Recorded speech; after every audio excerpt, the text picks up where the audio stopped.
Sir ನಾವು ಅದಕ್ಕೇನು ಹೇಳಲ್ಲ. ಇವಾಗ ನೋಡಿ, ನಮ್ಮ ದೇಶದಲ್ಲಿ ಯಾವುದೇ ಥರ ಇಲ್ಲಿ ಉತ್ಪಾದನೆ ಮಾಡಲ್ಲ. ಫಸ್ಟ್ ಆಫ್ ಆಲ್ ನಮ್ಮದ್ರಲ್ಲಿ ಮ್ಯಾನುಫ್ಯಾಕ್ಚರಿಂಗ್ ಇಲ್ಲ. ನಮ್ಮ ಇಂಡಿಯಾದಲ್ಲಿ ಇದೆಯಾ ಸರ್? 80% ನಾವು ಹೊರಗಡೆಯಿಂದನೇ ಖರೀದಿ ಮಾಡ್ತಾ ಇರೋದು. ಆವಾಗ ಆಟೋಮೆಟಿಕ್ಕಾಗಿ ಎಲ್ಲ ರೈಟ್ ಜಾಸ್ತಿ ಆಗುತ್ತೆ. ಅದನ್ನು ಇಲ್ಲಿ ಏನು ರಾಜ್ಯ ಸರ್ಕಾರ ಮಾಡ್ತಾ ಇದ್ದಾರೆ, ಕೇಂದ್ರ ₹1 ಮಾಡಿದ್ರೆ ಇವ್ರು ₹2 ಮಾಡ್ತಾರೆ. ಕರೆಕ್ಟ್ ಅಲ್ವರಾ? ನಡೀತಾ ಇರೋದು ಅದೇನೆ. ಯಾಕಂದ್ರೆ ನಿಮಗೆ ಜರ್ನಲಿಸ್ಟು ನಿಮಗೆಲ್ಲ ಗೊತ್ತಿರ್ತದೆ ಏನು ಎತ್ತ ಅಂತ, A to Z ನಿಮಗೂ ಗೊತ್ತಿರ್ತದೆ. ನಾವು ಪಬ್ಲಿಕ್ ಮಾಮೂಲಿ ನಾನು ಸ್ವಾಗತಿಸ್ತೀನಿ ಸರ್, ನಾನು ಮಾಡ್ತೀನಿ. ಬೇರೆಯವ್ರು ಹೆಂಗೆ ಮಾಡ್ತಾರೇನೋ ನನಗೆ ಗೊತ್ತಿಲ್ಲ. ಯಾಕಂದರೆ ಅದೇ ಇವಾಗ ಆಲ್ಕೋಹಾಲ್ ಜಾಸ್ತಿ ಆಯಿತು, ಯಾರೂ ಮಾತಾಡಲ್ಲ. ಅದು ಯಾರು ಮಾಡಿದ್ದು? ರಾಜ್ಯ ಸರ್ಕಾರ. ಈ ಸರ್ಕಾರ ಬಂದಾಗಿಂದ ಎಷ್ಟು ಸತಿ ಆಗಿದೆ? ಅದನ್ನ ಯಾರನ್ನ ಅಬ್ಜೆಕ್ಷನ್ ಮಾಡ್ತಾ ಇದ್ದೀರಾ? ಇಲ್ಲ. ಇದು ದಿನನಿತ್ಯ ಬಳಕೆ. ನಮಗೆ ಎಮರ್ಜೆನ್ಸಿಗೆ ನಾವು ಪೆಟ್ರೋಲು, ಗ್ಯಾಸು, ಡೀಸೆಲ್ ಎಲ್ಲ ಯೂಸ್ ಮಾಡ್ತೀವಿ. ಇದನ್ನು ನಾವು ತಪ್ಪಿಲ್ಲ ಮಾಡೋದ್ರಲ್ಲಿ. ಈಗ ಸುಮಾರು ಜನ ವಿರೋಧ ಮಾಡ್ತಾ ಇದ್ದಾರೆ, ಆಕ್ರೋಶ ಹೊರ ಹಾಕ್ತಾ ಇದ್ದಾರೆ. ಹಾಕ್ಲಿ ಬಿಡಿ ಸರ್, ಡೀಸೆಲ್ ದರ ಹಾಕ್ಲಿ ಬಿಡಿ ಸರ್. ನಾವು ಹಾಕ್ತೀವಿ ಸರ್. ₹500 ಆಗಲಿ, ಮೋದಿ ಸರ್ಕಾರನೇ ಬೇಕು ನಮಗೆ. 500 ₹1000 ಆದರೂ ನಾನು ಹಾಕಿಸ್ತೀನಿ, ಹಾಕಿಸ್ಕೊಂಡು ನಾನು ಓಡಿಸ್ತೀನಿ. ಜಾಸ್ತಿ ಮಾಡಿರೋದು ಜನಗಳಿಗೆ ಹೊರೆ ಇಲ್ಲ ಅಂತ ನಾನು ಹೇಳಲ್ಲ, ಆದರೆ ಅನಿವಾರ್ಯ ಪ್ರಸಂಗ ಮಾಡಬೇಕಾಗಿರೋ ಸಂದರ್ಭ ಬಂದಿದೆ. ದೇಶದಲ್ಲಿ ರಾಜಕಾರಣಿಗಳು ಗೆಲ್ಲಿಗೋಸ್ಕರ ಎಲ್ಲದನ್ನು ಪುಕ್ಷಟ್ಟೆ ಮಾಡಿ ಯಾವುದೋ ಇಂಪ್ರೂವ್ಮೆಂಟ್ ಇಲ್ಲದೆ ಬಡ ಜನತೆ ಮೇಲೆ ರೇಟನ್ನು ಜಾಸ್ತಿ ಮಾಡಿ ಹೊಟ್ಟೆ ಮೇಲೆ ಹೊಡಿತಾ ಇರೋದು ಈ ಎಲೆಕ್ಷನ್ನಿಂದ ಗೆಲ್ತಾರ ರಾಜಕಾರಣಿಗಳ ತಪ್ಪು. ಇದೇ ಕರ್ನಾಟಕ ರಾಜ್ಯ ಇಡೀ ನಮ್ಮ ದೇಶಕ್ಕೆ ಉದಾಹರಣೆ. ಈಗೇನು ಮಾಡೋಕ್ಕಲ್ಲ, ಅನಿವಾರ್ಯ. ಸೆಂಟ್ರಲ್ ಗೌರ್ಮೆಂಟ್ ನಾವು ಎಲ್ಲ ರಾಜ್ಯದಲ್ಲಿ ಗೆಲ್ಲಬೇಕು ಅಂತ ಅವರು ಮಾಡ್ತಾ ಇದ್ದಾರೆ. ಮುಂದೆ ಇನ್ನೂ ಏನೇನು ಜಾಸ್ತಿ ಆಗ್ತದೆ ಗೊತ್ತಿಲ್ಲ. ಏನು ಕೇಂದ್ರ ಸರ್ಕಾರ ಇವತ್ತಿನ ದಿವಸ ಪೆಟ್ರೋಲ್ ಮತ್ತು ಡೀಸೆಲ್ ಬೆಲೆಯನ್ನು ಏರಿಕೆ ಮಾಡೈತಿ, ಜನಸಾಮಾನ್ಯರ ಹಗಲು ದರೋಡೆಯನ್ನು ಮಾಡ್ತಾ ಇದ್ದಾರೆ. ಯಾಕಪ್ಪ ಅಂದ್ರೆ ಪಂಚರಾಜ್ಯಗಳ ಒಂದು ಚುನಾವಣೆಯಲ್ಲಿ ಈ ನಿರ್ಧಾರ ತಗೋಬೇಕಿತ್ತು. ಯುದ್ಧ ನಡೆದು ಎಷ್ಟು ದಿವಸ ಆಯಿತು ಅದೇ ಈ ಜಗತ್ತಿಗೂ ಗೊತ್ತೈತಿ, ನಮ್ಮ ಭಾರತ ದೇಶಕ್ಕೂ ಗೊತ್ತೈತಿ. ಆದ್ರೆ ತಮ್ಮ ರಾಜಕೀಯ ಸ್ವಾರ್ಥಕ್ಕೋಸ್ಕರ ತಾವೇನು ನಿರ್ಧಾರ ತಗೋತಾರ ಜನರನ್ನು ಮರಳು ಮಾಡ್ತಾ ಇದ್ದಾರೆ, ಜನರನ್ನು ಹುಚ್ಚು ಮಾಡ್ತಾ ಇದ್ದಾರೆ ಇವರೆಲ್ಲರೂ ಸೇರಿಬಿಟ್ಟು. ದಯವಿಟ್ಟು ಕೇಂದ್ರ ಸರ್ಕಾರ ಮತ್ತು ರಾಜ್ಯ ಸರ್ಕಾರಗಳು ಆಳುವ ವರ್ಗಗಳೇನಿದಾವಲ್ಲ, ಜನಸಾಮಾನ್ಯರ ಹಿತ ಕಾಯುವಂಥ ಕೆಲಸ ಮಾಡಿರಿ. ಅದರ ಜನಸಾಮಾನ್ಯರನ್ನು ದೋಚುವಂಥ ಕೆಲಸ ಮಾಡೋಕ್ಕೆ ಹೋಗ್ಬಿಟ್ರಿ. ನಿಮಗೇನಾಗಲ್ಲ, ನೀವು ಆರಾಮಾಗಿ ಬದುಕ್ತೀರಿ, 100 ಕಾರುಗಳನ್ನು ಹಿಂಬಾಲಕರನ್ನ ತೊಗೊಂಡು ತಿರುಗಾಡ್ತೀರಿ, ನಿಮ್ಮ ಬದುಕು ಚೆನ್ನಾಗೇ ಇರ್ತೈತಿ. ಆದರೆ ಇಲ್ಲಿ ಸಫರ್ ಆಗೋರು ಸಾಮಾನ್ಯ ಜನರು. ದಯವಿಟ್ಟು ಕೇಂದ್ರ ಸರ್ಕಾರ ಮತ್ತು ರಾಜ್ಯ ಸರ್ಕಾರಗಳು ಇದನ್ನು ದೀರ್ಘಕಾಲಕ್ಕೆ ಈ ಬೆಲೆ ಏರಿಕೆ ಒಯ್ಯಬಾರ್ದು.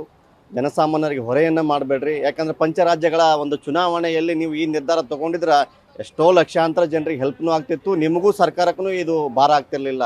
ಎಲ್ಲ ಮುಗಿದು ಬಳಕ ನಿಮ್ಮ ಸ್ವಾರ್ಥದ ರಾಜಕಾರಣಕ್ಕೋಸ್ಕರ ಜನರನ್ನು ಬಲಿ ಕೊಡುವಂಥ ಕೆಲಸ ಮಾಡ್ತಾ ಇದ್ದೀರಿ. ಇದನ್ನು ನಾವು ಖಂಡಿತವಾಗಿ ಖಂಡಿಸ್ತೀವಿ. ಜನಸಾಮಾನ್ಯರ ರೊಚ್ಚಿಗೆ ಹೇಳೋಕ್ಕಿಂತ ಮುಂಚೆನೇ ನೀವು ಜಾಗೃತರಾಗ್ರಿ. ಯಾಕಂದ್ರೆ ಪಾಲಿಟಿಷಿಯನ್ ನಿಮ್ಮ ಸ್ವಾರ್ಥಕ್ಕೋಸ್ಕರ ಜನರನ್ನು ಬಲಿ ಕೊಡಬೇಡ್ರಿ. ನಾವು ಹೇಳ್ತಾ ಇರೋದಷ್ಟೇ, ಜನಸಾಮಾನ್ಯರಿಗೋಸ್ಕರ ನೀವಿರೋದು, ಜನಸಾಮಾನ್ಯರಿಗೋಸ್ಕರ ಕೆಲಸ ಮಾಡಿರಿ, ಜನ ವಿರೋಧಿ ಕೆಲಸವನ್ನು ಮಾಡಬೇಡ್ರಿ ಅಂತ ನಾವು ಈ ಮೂಲಕ ಹೇಳಕ್ಕೆ ಇಷ್ಟಪಡ್ತೀವಿ. ಸರ್ಕಾರಕ್ಕೆ ಇವಾಗ ಯಾವ ಥರ ಹೇಳೋದು? ಇವಾಗ ಇದು ಕಾರಣದಿಂದ ಹಲವಾರು ತೊಂದರೆಗಳಾಗಿದೆ. ಕಚ್ಚಾ ತೈಲ ನಮ್ಮ ದೇಶಕ್ಕೆ ಬರೋದು ವಿದೇಶದಿಂದಾನೆ. ನಮ್ಮ ದೇಶದಲ್ಲಿ ಉತ್ಪತ್ತಿ ಕಮ್ಮಿ ಆಗೋದಿಲ್ಲ. ಅಲ್ಲಿ ಡಾಲರ್ ರೇಟ್ ಜಾಸ್ತಿ ಆದಾಗ ಸರ್ಕಾರನೂ ಇವಾಗ ನೋಡಿ, ಇವಾಗ ದಿನನಿತ್ಯ ವಸ್ತುಗಳೆಲ್ಲನೂ ಏರಿಕೆ ಆಗಿದೆ. ಅದೇನು ನಮ್ಮ ದೇಶದಲ್ಲಿ ಉತ್ಪಾದನೆ ಆಗುವಂಥದ್ದು. ಇನ್ನು ವಿದೇಶಗಳಿಂದ ನಾವು ಆಮದು ಮಾಡಿಕೊಂಡು ಅದ್ರ ಮೇಲೇ ನಾವು ಡಿಪೆಂಡ್ ಆಗಿರೋರು. ಅರ್ಥ ಆಯ್ತಾ? ಅದನ್ನು ನಾವು ಅನುಸರಿಸ್ಕೋಬೇಕು. ಇದು ಹೆಚ್ಚಳ ಆಗಿದೆ ಅಂತ ನನಗೂ ಬಾಧೆನೇ. ಯಾಕಂದರೆ ದಿನಕ್ಕೆ ನನಗೆ ಇವಾಗ ₹200 ಹಾಕ್ಸ್ತೆ ಅಂದರೆ ನನಗೆ ಇವಾಗ ಡೈಲಿ 200 ml ಕಮ್ಮಿ ಆಗುತ್ತೆ. ಆದರೆ ನಮ್ಮ ದೇಶಕ್ಕೋಸ್ಕರ ನಾವು ಏನು ನಮ್ಮ ಕೊಡುಗೆ, ನಾವು ಇರೋ ನಮಗೆ ಬರೋ ಲಾಭ, ನಮ್ಮ ಕಷ್ಟ ಇದು ಆಗುತ್ತೆ. ಕಷ್ಟ ಇಲ್ದಿರೋ ಯಾವುದೂ ಇಲ್ಲ. ಹಿಂದಿನ ಕಾಲದಿಂದನೂ ನಾವು ಇದೇ ರೀತಿ ಅನುಭವಿಸ್ತಾನೆ ಇದ್ದೀರಿ. ಅರ್ಥ ಆಯ್ತಾ? ಇವಾಗ ಅನುಸರಿಸ್ಕೊಂಡು ಹೋಗ್ತಾ ಇರೋಣ. ನಾವು ಅವರ ಸರ್ಕಾರ ಅಂದರೆ ಇಷ್ಟು ಅಂತ ಅವರು ಇದು ಮಾಡ್ತಾರೆ. ನಮ್ಮಿಂದ ಸರ್ಕಾರ ಅಲ್ಲ, ದೇಶ ಸರ್ಕಾರದಿಂದ ನಾವು, ಅವರಿಂದ ಅವರು ಇಬ್ಬರು ಇದ್ದೀರಿ. ಇಬ್ಬರು ಹೊಂದಾಣಿಕೆ ಮಾಡಿಕೊಂಡು ಅನುಸರಿಸ್ಕೊಂಡು ಹೋಗ್ತಾ ಇರೋಣ ಅನ್ನೋ ನನ್ನ ಅಭಿಪ್ರಾಯ. ಪೆಟ್ರೋಲು ಮತ್ತು ಡೀಸೆಲ್ ರೇಟ್ ಜಾಸ್ತಿ, ದರ ಎಲ್ಲ ಹೆಚ್ಚಳ ಆಗೋದು ಇದೆಲ್ಲ ಮಧ್ಯಮ ವರ್ಗದವ್ರಿಗೆ ಸಮಸ್ಯೆ. ಒಂದು ಇದು ಯಾವುದು ಎಲ್ಲೇ ಯುದ್ಧ ಆದ್ರೆ ಇದು ನಮ್ಮ ಸಮಸ್ಯೆ ಪೆಟ್ಟು ಬೀಳೋದು, ಮಧ್ಯಮ ವರ್ಗ ಸಾಯೋದು. ಶ್ರೀಮಂತರು ಹೆಂಗೋ ಬದುಕ್ತಾರೆ, ಬಡವರು ಬದುಕೋದು ಹೆಂಗೆ? ಬಡವರು ಇವತ್ತು ದುಡಿದು ಗಾಡಿ ತೊಗೊಂಡ್ರೆ ಜೀವನ ದುಡ್ದ ಗಾಡಿ ಮೇಲೆ ಜೀವನ ಮಾಡೋರಿಗೆ ಈ ಎಲ್ಲ ಸಮಸ್ಯೆಗಳನ್ನು ಎದುರಿಸೋದಂದರೆ ಯಾರ ಸಮಸ್ಯೆ? ಮಧ್ಯಮ ವರ್ಗದವ್ರಿಗೆಲ್ಲ ಸಮಸ್ಯೆ ಆಗ್ಬೋದು. ಮತ್ತು ಇದರ ಬಗ್ಗೆ ಪರಿಹಾರ ಅಂತಂದ್ರೆ ಇನ್ನೂ ಜನ ಪೆಟ್ರೋಲ್ ಬಗ್ಗೆ, ಡೀಸೆಲು ಹೆಚ್ಚಳ ಮಾಡೋದು ಅಂತಂದ್ರೆ ಒಂದು ಲಿಮಿಟ್, ಒಂದು ಮಿತಿ ಇದ್ದರೆ ಅಷ್ಟೇ. ಈಗ ಒಳ್ಳೆಯದು. ಆದ್ರೆ ಅದು ದೇಶಕ್ಕೆ, ನಮ್ಮ ದೇಶಕ್ಕೆ ಈ ಸಮಸ್ಯೆ ಆಗತ್ತೆ, ಮಧ್ಯಮ ವರ್ಗದವ್ರು ಸಾಯೋದೇ ಆಗತ್ತೆ. ಮೋದಿಯವ್ರು ಹೇಳ್ಬೋದು ನಮ್ದು ಮೋದಿಯವರೆಲ್ಲ ಒಳ್ಳೆಯದು ಮಾಡಿರ್ಬೋದು, ಬಟ್ ಈ ಸಮಯದಾಗ ರೀ ಏನಂದ್ರೆ ಪೆಟ್ರೋಲ್ ಡೀಸೆಲ್ ರೇಟ್ ಹೆಚ್ಚಿಗೆ ಮಾಡಿದ್ದಕ್ಕೆ ಮೋದಿಯವರೇ ಕಾರಣ ಅಂತಲ್ಲ, ಆದ್ರೆ ಏನೋ ಒಂದು ಟ್ಯಾಕ್ಸ್ ಒಳಗಲ್ಲಿ ಎದುರಾಗಲ್ಲಿ ಬೇರೆ ಒಂದು ಉತ್ಪನ್ನದಕ್ಕೆ ದಾರಿ ಮಾಡ್ಬೇಕು ಬಡವ್ರ ಮಧ್ಯಮದವ್ರಿಗೆ. ಈ ಬಸ್ ಅಂತೂ ಫ್ರೀ ಮಾಡ್ಯಾರ, ಬಸ್ ಅಂತಲ್ಲ ಇನ್ನೂ ಬಂದ್ ಮಾಡಲಿ, ಆದ್ರೆ ಚಾರ್ಜ್ ಮಾಡಿದೆ. ಯಾಕಂದ್ರೆ ಬಸ್ ಫ್ರೀ ಮಾಡಿದ್ರಂತ ಬರೀ ಅಲ್ಲಿ ಹೆಣ್ಮಕ್ಳದ ಗದ್ದಲ, ಗಂಡ್ಮಕ್ಳು ಹತ್ತಕ್ಕೆ ಚಾನ್ಸ್ ಆಗೋದಿಲ್ಲ ಬಸ್ನಾಗ ರೀ. ಇವತ್ತು ಇಡೀ ರಾಜ್ಯದಲ್ಲಿ ಪೆಟ್ರೋಲ್ ಬೆಲೆ ಏರಿಕೆ ಮತ್ತು ಡೀಸೆಲ್ ಬೆಲೆ ಏರಿಕೆಯಿಂದಾಗಿ ಜನಸಾಮಾನ್ಯರಿಗೆ ಬಹಳ ಒಂದು ನೋವಿನ ಸಂಗತಿಯಾಗಿದೆ. ಅದರಿಂದಾಗಿ ರಾಜ್ಯದಲ್ಲಿ ಮತ್ತು ದೇಶದಲ್ಲಿ ಎಲ್ಲ ಬೆಲೆ ಏರಿಕೆ, ವಸ್ತುಗಳ ಬೆಲೆ ಏರಿಕೆ ಆಗೋದ್ರಿಂದ ಬಡವರಿಗೆ ಮತ್ತು ಮಧ್ಯಮ ವರ್ಗದವರಿಗೆ ತುಂಬ ಒಂದು ನೋವಿನ ಸಂಗತಿಯಾಗಿದೆ. ಹಾಗಾಗಿ ಈ ರಾಜ್ಯ ಸರ್ಕಾರ ಮತ್ತು ಕೇಂದ್ರ ಸರ್ಕಾರ ಈ ಚೆಸ್ಗಳ ಕಡಿಮೆ ಮಾಡೋ ಮುಖಾಂತರ ಜನರಿಗೆ ರಿಲೀಫ್ ಕೊಡಬೇಕು. ಒಂದು ವೇಳೆ ಕೊಡದೇ ಹೋದಲ್ಲಿ ಇವತ್ತು ಜನರ ಪರಿಸ್ಥಿತಿ ಏನಾಗುತ್ತೆ ಅಂದರೆ ವೆಹಿಕಲ್ಗಳನ್ನು ಬಿಟ್ಟು ಸೈಕಲ್ಗಳನ್ನು ಖರೀದಿ ಮಾಡಿ ರೋಡಿಗೆ ಇಳಿತಕ್ಕಂಥ ಪರಿಸ್ಥಿತಿ ಬರ್ತಾ ಅಂತಕ್ಕಂಥ ಮಾತನ್ನು ಈ ಸಂದರ್ಭದಲ್ಲಿ ಹೇಳ್ತಾ ಇದ್ದೀನಿ. ಅಲ್ಲ ಸರ, ಇದು ಪೆಟ್ರೋಲ್ ದರ, ಡೀಸೆಲ್ ದರ 2 ತಿಂಗಳ 3 ತಿಂಗಳಕ್ಕೊಮ್ಮೆ ಏರ್ಸ್ಕೊಂತ ಹೋಗೋದ್ರಿಂದ ಜನಸಾಮಾನ್ಯರ ಮೇಲೆ ಹೊರೆ ಬೀಳ್ತದೆ. ಮಧ್ಯಮ ವರ್ಗದವ್ರು ಬದುಕೋದಕ್ಕೆ ಕಷ್ಟ ಆಗಿಬಿಟ್ಟದೆ ಈಗಿನ ಕಾಲದೊಳಗೆ. ಯಾರಿಗೇನು ಹೇಳಿ ರೈತರ ಸರಿಯಾದ ಬೆಲೆ ಸಿಗಲಾರ್ದಕ್ಕೆ ಮಧ್ಯಮ ವರ್ಗದವರು ಹೊರಗೊಂಡ, ಹಾಗಾಗಿ 3 ತಿಂಗಳು 6 ತಿಂಗಳಿಗೆ ಏರ್ಸ್ಕೊಂತ ಹೋದ್ರಂದ್ರೆ ಜನಸಾಮಾನ್ಯರು ಬದುಕೋದು ಕಷ್ಟ. ಅದಕ್ಕೆ ಕೇಂದ್ರ ಸರ್ಕಾರ ಅಥವಾ ರಾಜ್ಯ ಸರ್ಕಾರ ಎರಡೂ ಸಹಭಾಗಿತ್ವದಲ್ಲಿ ಇದು ಪರಿಹಾರ ಮಾಡಿ ಜನಸಾಮಾನ್ಯರು ಬದುಕುವಂಥ ಕೆಲಸಕ್ಕೆ ಮಾಡ್ಬೇಕಂತ ನಾನು ಅವರಲ್ಲಿ ವಿನಂತಿ ಮಾಡ್ಕೊತೀನಿ ಸರ್. ಒಂದು ಎರಡನೇದ್ದು, ಅವ್ರ ವಿದ್ಯುತ್ ಬೇರೆ ಬೇರೆ ತಮ್ಮ ವೈಯಕ್ತಿಕವಾಗಿ ಯುದ್ಧ ನಡೀತಿರುತ್ತೆ. ಆ ವಿದ್ಯುತ್ ತೊಗೊಂಬಂದು ಇಲ್ಲಿ ನಮ್ಮ ಮೇಲೆ ಹಾಕಿದ್ರಂತಂದ್ರೆ ಪ್ರಜೆಗಳು ಏನು ಮಾಡ್ಬೇಕು ಸರ್? ಇದಕ್ಕೆ ಒಂದು ಪರಿಹಾರ ಕಂಡುಕೊಳ್ಬೇಕು. ಮೊನ್ನೆ ಹೇಳಿದರು ಮಾನ್ಯ ಪ್ರಧಾನಮಂತ್ರಿಗಳು, ಜನಸಾಮಾನ್ಯರು ಅನ್ಎಕ್ಸ್ಪೆಕ್ಟೆಡ್ ಅಡ್ಡಾಡಬೇಡ್ರಿ, ನೀವು ವಾಹನಗಳಿಗೆ ಬಿಟ್ಟು ಮೆಟ್ರೋಲಲ್ಲಿ ಅಡ್ಡಾಡ್ರಿ ಅಥವಾ ಸ್ವಾಮಿಕೊಂತ ಕಡೆ ಇದಕ್ಕೆಲ್ಲ ಅಡ್ಡಾಡಬೇಕು ಮಾಡಬೇಕು ಅಂತ ಕೇಳಿದ್ರು ಸಹಿತವಾಗಿ ನಮಗೆ ಸರಿಯಾಗಿ ಸಮಯಕ್ಕೆ ನಮ್ಮ ಕೆಲಸ ಆಗ್ತಿರೋದಿಲ್ಲ, ನಾವು ತೊಗೊಂಡು ಹೋಗಲೇಬೇಕಾಗ್ತದೆ. ಅವರು ಹೇಳ್ಯಾರ ಅಂತ ತಿಳ್ಕೊಂಡು ನಾವು ಬಿಡೋಕೆ ಬರೋದಿಲ್ಲ. ಅದಕ್ಕೆ ಸಾಧ್ಯವಿದ್ದಷ್ಟು ನಮ್ಮ ಪೆಟ್ರೋಲು, ಡೀಸೆಲು ಇನ್ನಿತರ ಏನು ಅದಲ್ಲ, ಇನ್ನು ಜನಸಾಮಾನ್ಯರಿಗೆ ನಿಲುಕುವ ದರದಲ್ಲಿ ಇದನ್ನು ಮಾಡಿಸ್ಬೇಕು. ಪೆಟ್ರೋಲ್ ಹಾಕ್ಸಕ್ಕೆ ಬಂದಿದ್ದೀವಿ, ಆದ್ರೆ ರೈಟ್ ಜಾಸ್ತಿ ಮಾಡಿರ್ತಾವ್ರಿ ಇವರು. ದಿನಕ್ಕೆ ಗೊತ್ತಾಗ್ದಿತ್ತಾರ ಏನು ಗೌರ್ಮೆಂಟ್ ನಡೆಸೋರು ಗೊತ್ತಿಲ್ಲ ನಮ್ಗೆ, ಏನಂತ ಇವ್ರ ಕಥೆನೇ ಗೊತ್ತಾಗ್ತಾ ಇಲ್ಲ ನಮಗೆಲ್ಲ.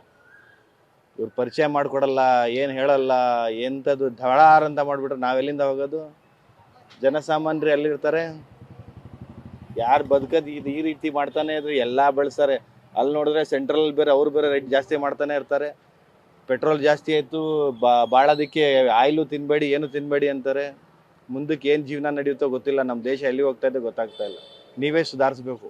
ಪಬ್ಲಿಕ್ ಏನು ಮಾಡುತ್ತೆ? ದುಡಿಯೋದು ಅಷ್ಟೇ, ತಿನ್ನೋದು ಅಷ್ಟೇ, ಕೊಡೋದು ಅಷ್ಟೇ. ಟ್ಯಾಕ್ಸ್ ಎಲ್ಲದರಲ್ಲೂ ಕೊಡಬೇಕು. ಏನು ತೊಗೊಂಡ್ರು ಟ್ಯಾಕ್ಸು. ಅದು ಅಲ್ಲದೆ ಮತ್ತೆ ಬೇರೆ ಟ್ಯಾಕ್ಸ್ ಬೇರೆ ಕಟ್ಟಬೇಕು. ಏನು ಮಾಡ್ತೀರಾ? ಎಲ್ಲಿಂದ ತರ್ತೀರಾ ದುಡ್ಡು? ದುಡಿಯೋದೇ ಅಷ್ಟು, ಕೊಡೋದು ಅದಕ್ಕಿಂತ ಜಾಸ್ತಿ ಅಲ್ವಾ ಸರ್? 3 ರೂಪಾಯಿನೂ ದೊಡ್ಡದೇ ವಿಷಯ.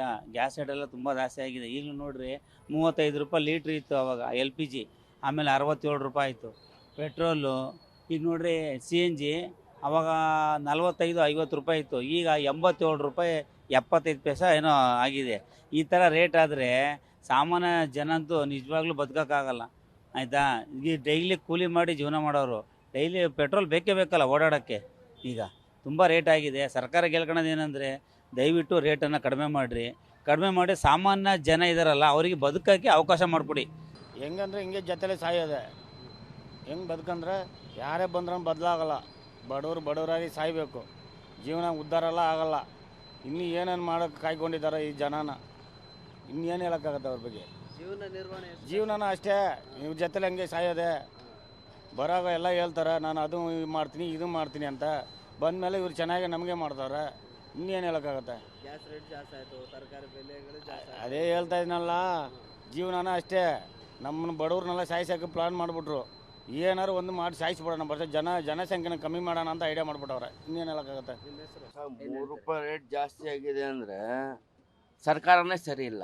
ಇವಾಗ ಆಟೋ ಗ್ಯಾಸ್ ರೇಟ್ ಜಾಸ್ತಿ ಮಾಡಿದ್ದಾರೆ, ಅದ್ರ ಬಗ್ಗೆ ಏನು ತಲೆನೇ ಕೆಡ್ಸ್ಕೊತಾ ಇಲ್ಲ. LPG ಅಂತೂ ಅರ್ಧ ಬಂಕು ಕ್ಲೋಸೇ ಆಗೋಯ್ತು. ಒಂದೊಂದು ಕಡೆ 120, 130, 160 ಗಂಟೆನೂ ಐತಿ LPG. ಆ ಥರ ಇದ್ದರೆ ಜೀವನ ಮಾಡೋದು ಕಷ್ಟ ಕರ್ನಾಟಕದಲ್ಲಿ. ಸರ್ಕಾರ ಏನಾದರೂ ಇದು ಮಾಡಿ ಆಟೋದವ್ರಿಗೆ ಪರಿಹಾರ ಏನಾದರೂ ಮಾಡಿಕೊಟ್ರೆ ಏನೋ ಮಾಡ್ಕೊಂಡು ಹೋಗ್ಬೋದು. ಅದು ಹೇಳಕ್ಕೆ ಇಷ್ಟಪಡ್ತೀವಿ ನಾವು. ಸರ್ ತುಂಬ ಹೊರೆನೇ ಆಗಿರೋದು ಸರ್. ಏನು ಹೇಳಿ, ಇವಾಗ ನಾವು ಫುಲ್ ಟ್ಯಾಂಕ್ ಗ್ಯಾಸ್ ಮಾಡಿಕೊಂಡು ದಿಸಕ್ಕೆ ಒಂದು ಸಾವಿರ ಮಾಡೋಕ್ಕಿಂತ ಅರ್ಧ ಟ್ಯಾಂಕ್ ಗ್ಯಾಸೇ ಹೋಗ್ಬಿಡುತ್ತೆ. ಟ್ರಾಫಿಕ್ಕು ಅದು ಇದು ಅಂತ ಹೇಳ್ಬಿಟ್ಟು ಅದ್ರಲ್ಲಿ ಏನು ಉಳಿಯತ್ತೆ ಹೇಳಿ, ಏನು ಜೀವನ ಮಾಡೋಕ್ಕಾಗತ್ತೆ ಹೇಳಿ ಅಲ್ವಾ? ಅದು ಸರ್ಕಾರ ಏನಾದರೂ ಕ್ರಮ ತಗೊಂಡು ಆಟೋದವ್ರಿಗೆ ಏನಾದರೂ ಇದು ಮಾಡಿ ಹೆಲ್ಪ್ ಮಾಡಿದ್ರೆ ಒಳ್ಳೇದಾಗತ್ತೆ.